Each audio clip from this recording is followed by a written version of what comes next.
తీన్మార్ మల్లన్న అంటే జర్నలిస్టేనా? ఇప్పుడు చాలా మంది నోళ్లలో నానుతున్న ప్రశ్న ఇది. అతను జర్నలిస్ట్ కాకపోతే మరి జర్నలిస్ట్ అంటే ఎవరు?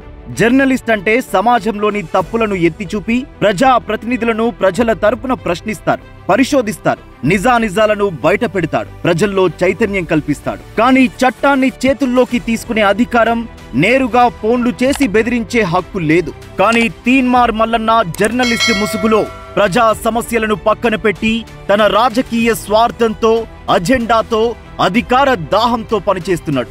బ్లాక్ మెయిల్ కు పాల్పడుతున్నాడు. ఉచ్చ నీచాలను మరిచి ప్రవర్తిస్తున్నాడు. సీఎం స్థాయి వ్యక్తులను, మంత్రులను, ప్రజలు ఎన్నుకున్న ప్రజా ప్రతినిధులను, అధికారులను, వ్యాపారస్తులను పర్సనల్ గా టార్గెట్ చేస్తూ రాక్షసానందం పొందుతున్నాడు.